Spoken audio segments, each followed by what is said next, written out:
From blame to redemption. How losing my father revealed a hidden family bond. Am I the cause of my father's death? My mother blamed and resented me for my father's near-fatal accident. Even upon my father's death, I remained a thorn in her side. I've always known my life wasn't going to be the kind you see in feel-good movies. Adopted into a family where the age gap could easily fit another generation between us, I was the anomaly at family gatherings, the young face among wrinkled smiles, the boy in a world of history I could barely relate to. My dad, born in 1927, was a World War II veteran, a man whose silence told stories his words never could. My mom, a decade his junior, carried a gentleness eroded by time and a deafness on her left side that made her world as lopsided as her hearing. I am 34 now, reflecting on a slice of my life from about 12 to 15 years ago that shifted the course of my relationship with them, especially with my mom. That period became a chasm that widened with time, filled with silence and misunderstandings. The incident that set everything off was as mundane as it was tragic. It happened one night when the comfort of sleep was abruptly replaced by a startling thump from my dad's room. In the haze of half-sleep, I reasoned it away as one of our animals knocking something over. Or perhaps my dad, in his nightly bathroom ritual, had accidentally dropped his cane. I rolled over, choosing the warmth of my bed over investigating. That decision would haunt me for years. Morning light brought the harsh reality crashing down. My nephew's scream pierced the usual quiet, a sound so filled with terror that it catapulted me from my bed, rushing into my dad's room. The scene before me was one I'd replay countless times. My dad lying beside his bed, a blanket wrapped tightly around his neck, his skin turning a worrying shade of blue.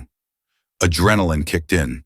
I managed to lift him back onto the bed, unwrapping the blanket from around his neck, his breath shallow and labored. The call to the ambulance was a blur, as was their arrival and the subsequent rush to the hospital. The layout of our house, something so ordinary, became a detail of contention, a piece of the puzzle in the blame cast my way. My room was adjacent to my father's, a fact that somehow was supposed to arm me with the ability to foresee and prevent the accident. Half asleep, my mind did not leap to disaster. It didn't occur to me that my father could fall out of bed. Despite his health issues after his third stroke, my adoptive parents made the difficult decision to sleep in separate bedrooms. His mobility was impaired, and she needed her rest to be able to care for him during the day. This arrangement, while practical, created an unintended isolation for my father. His room was upstairs, while my mother's was directly below. That night, as fate would have it, my adoptive mother was turned onto her good ear, her deaf side exposed to the ceiling, and thus to any sounds that might have come from my father's room above. She didn't hear the fall, just as I didn't. Her deafness on her left side was not something new. We had all adapted to it in various ways over the years. Yet in the aftermath, it felt like cruel irony that neither of us heard the one sound that mattered most. The guilt of that night weighed heavily on me. The what-ifs haunted my thoughts. What if I had been fully awake? It was as if my proximity to my father's room that night endowed me with a responsibility I was unaware I had, a guard duty I failed. Following the incident, my dad's health spiraled, leading to his admission to an old folks' home for veterans. The air in our home thickened with tension, as if every word and gesture were filtered through a lens of blame. My mother, her grief manifesting as anger, directed her fury towards me, the convenient target for her swirling storm of emotions. It didn't matter that the fall was an accident, a tragic twist of fate that I, in my half-asleep state, could not have foreseen or prevented.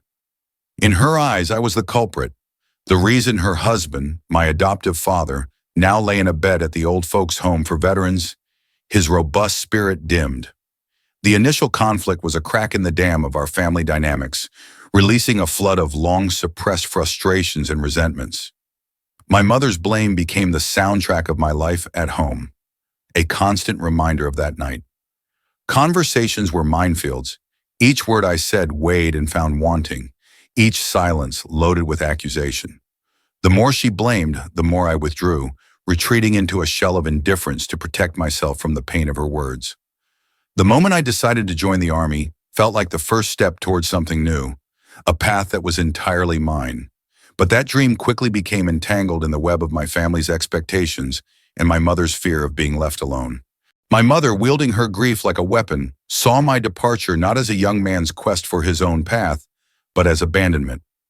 After filling out the necessary forms, ready to embark on this new journey, my mother took matters into her own hands in a way that left me stunned and betrayed. She spoke to the Army recruiter, a conversation I was not privy to, but the consequences of which I felt deeply. My mother told them I had changed my mind about joining, that I couldn't go through with it. Her words, authoritative and final, painted a picture of doubt and indecision that was entirely hers, not mine. It was a deliberate act rooted in her desperation to keep me close, to ensure I remained at home to take care of my father. The realization that my mother would go to such lengths to keep me anchored to home, to a role she deemed suitable, was both heartbreaking and infuriating. The betrayal of that act, her going behind my back to alter the course of my future, strained our relationship even further.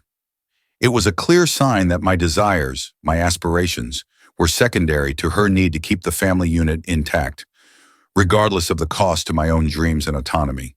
Faced with the collapse of my plans and the unbearable atmosphere at home, I made a decision that would set the course of my life for the next few years. College. A backup plan I had never intended to use became my lifeline. The acceptance letter from a university 200 miles away was my ticket out of the stifling environment of blame and resentment. I packed my life into a few boxes, not knowing when or if I would return, driven by a desperate need for space and a fresh start. Life away from home was a stark contrast to what I had known. College presented a world of opportunities and challenges, but the freedom it afforded came with its own set of difficulties. The shadow of my family's turmoil followed me, a cloud that darkened even the brightest days. To support myself and avoid the need to return home, I took on 2 jobs, juggling academics and work in a relentless cycle that left little room for rest or reflection. Balancing work and school wasn't easy, but it became my new normal. The campus library was a sanctuary of sorts, a place where I could lose myself among the stacks of books and the quiet hum of students studying. Here, I wasn't the son blamed for his father's accident. I was just another student trying to make ends meet and build a future. The job required meticulous attention to detail, sorting, shelving, and ensuring that the library remained a place of order and learning. It was a quiet, steady job that contrasted well with the chaos of my personal life. The local cafe, on the other hand, was a bustling hub of activity.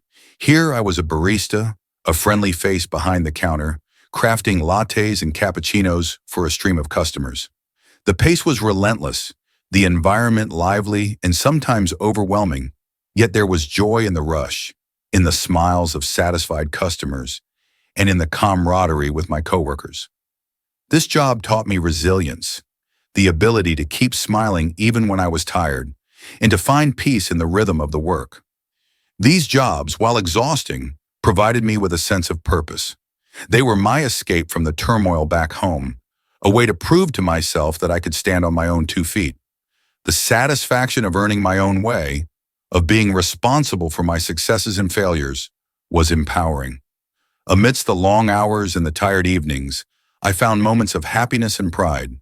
Being busy, immersing myself in work and school, helped me to momentarily forget the bitterness of the past, allowing me to focus on building a new future for myself. Yet the question of my departure, of whether my actions had been justified or selfish, remained unanswered, a puzzle I was still working to solve. The emotional toll of separation and blame was heavier than I anticipated. The physical distance from my family did little to ease the burden of guilt and unresolved anger. I missed my father, the man who had, in his quiet way, been a source of strength and stability. My mother's accusations echoed in my mind, a constant reminder of the rift that had grown between us. I found myself questioning my decisions, wondering if I had indeed been the jerk for choosing to leave, for putting distance between myself and the family drama.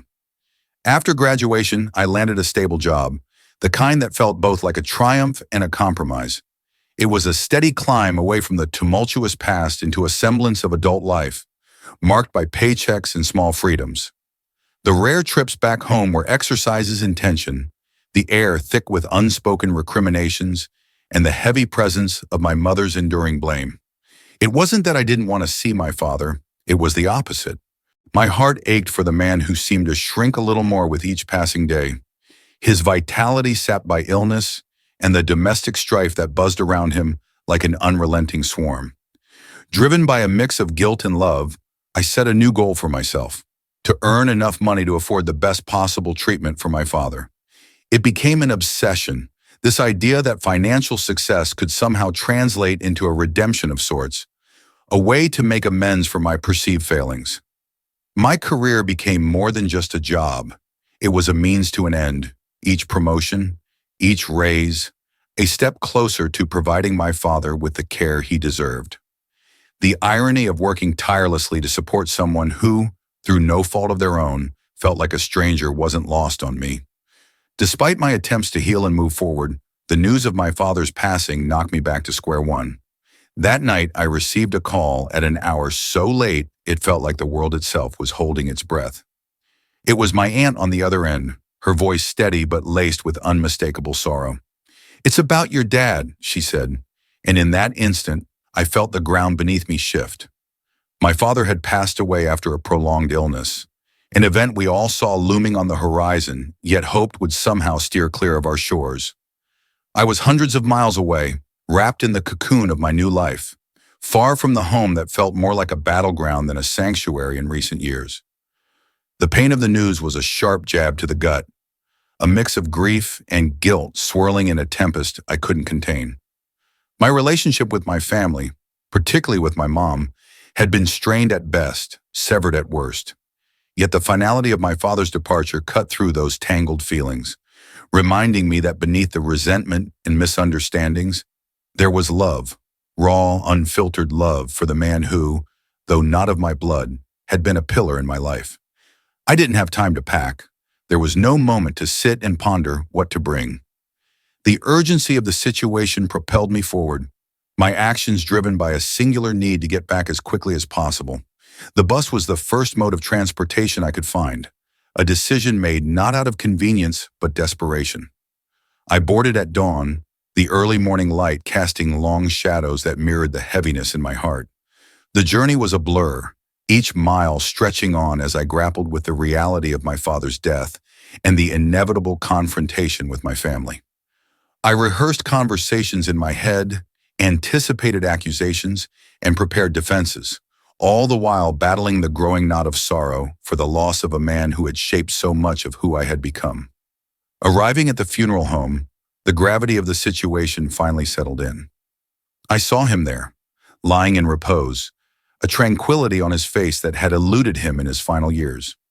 My father looked at peace, a stark contrast to the turmoil raging within me. The sight of him, so still and serene, broke through the walls I'd built around my heart. The grievances that once seemed insurmountable now appeared petty in the face of such profound loss. My eyes traced the lines of his face, each wrinkle a testament to the life he had lived, the battles he had fought, and the love he had given, however imperfectly. Standing before him, I was acutely aware of the finality of death, how it leaves no room for apologies, for mending fences, for saying all the things left unsaid.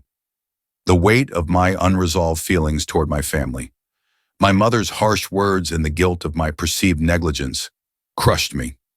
In that moment, I wished for nothing more than to turn back time, to relive those last days with the knowledge of their fleeting nature, to offer words of love instead of silence.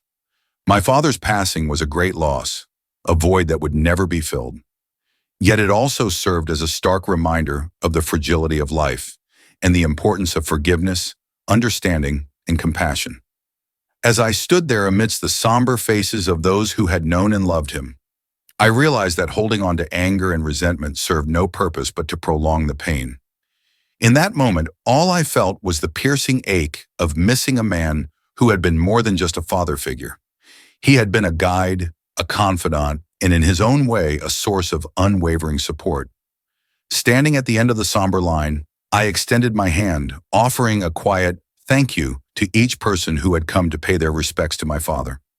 The room was filled with a heavy silence, punctuated only by soft murmurs and the occasional shuffle of feet. It was a moment of closure, a final goodbye to a man who had been a constant in my life, despite our complexities and the distance that had grown between us. But that silence shattered when my mother's voice, sharp and laden with grief and accusation, pierced the air. "His death is partly due to him," she screamed, pointing a trembling finger in my direction. "He's a cruel person for ignoring his father, a selfish person for going to college and not taking care of his family." Her words, like daggers, cut through the solemn atmosphere, turning heads and drawing a collective breath from the gathered mourners. The accusation was a blow, not because it was new, but because of its public nature and the timing.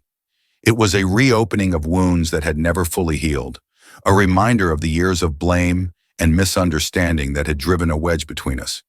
The irony of her words wasn't lost on me. It was her initial accusations that had pushed me away, that had made me feel like an outsider in my own home. And now, as we stood together in grief, she chose to resurrect those accusations, to paint me as a villain in the eyes of those who had come to mourn my father. I felt my heart break all over again, not just for the loss of my father, but for the loss of what our family could have been. The sadness was overwhelming, a tide of emotion that threatened to pull me under. I had come to say goodbye, to find some semblance of peace in the wake of my father's passing, but instead I was met with public condemnation from the one person whose acceptance I had longed for. The eyes of the guests were on me, some filled with sympathy, others with judgment. In that moment, I realized the futility of trying to defend myself, of trying to explain my side of the story to those who had only heard one version. The damage was done. My mother's words had painted me as the culprit, the son who had abandoned his family in their time of need. But deep down, I knew the truth. I knew the weight of the guilt I had carried, the countless times I had replayed that night in my head, wondering if things could have been different if I had acted sooner. I also knew the pain of being pushed away, of being blamed for something beyond my control. It was a pain that had driven me to seek distance, to build a life away from the constant reminders of my supposed failures. As I stood there amidst the whispered conversations and sideways glances, I realized that my mother's words, though hurtful, could not define me. They were a reflection of her grief, her inability to cope with the loss of her husband and the strained relationship with her son. It was a sadness that I shared, but I also knew that carrying the burden of her blame would not bring my father back, nor would it heal the rift between us. There I was, sitting on the porch of the funeral home, my tears falling silently. The weight of my mother's public accusation had left me shattered, alone with my grief and the sting of her words. It felt as though the ground beneath me had opened up, swallowing the last remnants of what family meant to me. My aunt found me there, her presence a gentle reminder that I wasn't completely forsaken. "What's the matter?" she asked, her voice soft, a stark contrast to the harshness I had just endured inside. I couldn't hold it in any longer. The dam broke, and I told her everything, how my mother blamed me for my father's death, how she labeled me cruel and selfish in front of everyone. The words poured out, raw and unfiltered. The pain and confusion I had been carrying for so long, finally finding an outlet. My aunt listened quietly, her expression one of sadness and understanding. When I finished, she sighed, a sound that carried so much sorrow for her sister's actions and empathy for my situation. "Your mom is grieving and lashing out," she finally said. "But that doesn't excuse her words or how she's treated you." I then shared with her the story of the night my dad had fallen out of bed, the sound that had roused me from sleep, the horrifying discovery in the morning, and my frantic efforts to help. It was a confession of sorts, an attempt to explain my side, to make her see that I wasn't the villain my mother portrayed me to be. To my surprise, my aunt took my hand, squeezing it gently. "You are my new adopted son now," she declared, her words not just a statement, but a promise, a pledge of support and acceptance that I hadn't realized I was so desperate for. "And your mother, she doesn't deserve you, not if she can't see the truth and the pain in your heart." Her words were a balm to my soul, offering a sliver of solace in the midst of my turmoil. Here was family, not bound by blood or obligation, but chosen, offering me a place when I felt I had nowhere left to turn. As we sat there, the cool evening air wrapping around us, I realized this was the beginning of a new chapter. My aunt's acceptance and understanding gave me something to hold on to, a glimmer of hope in a time darkened by loss and misunderstanding. It was a reminder that family isn't always about who raises you, but who stands by you when the ground gives way beneath your feet. In that moment, I understood that while my relationship with my mother might never be repaired, I wasn't as alone as I thought. Life would go on, and with my aunt's support, I might just find a way to navigate this new reality. Despite the pain and heartbreak, her words offered a path forward, a chance to rebuild from the ruin left by my father's passing and my mother's blame.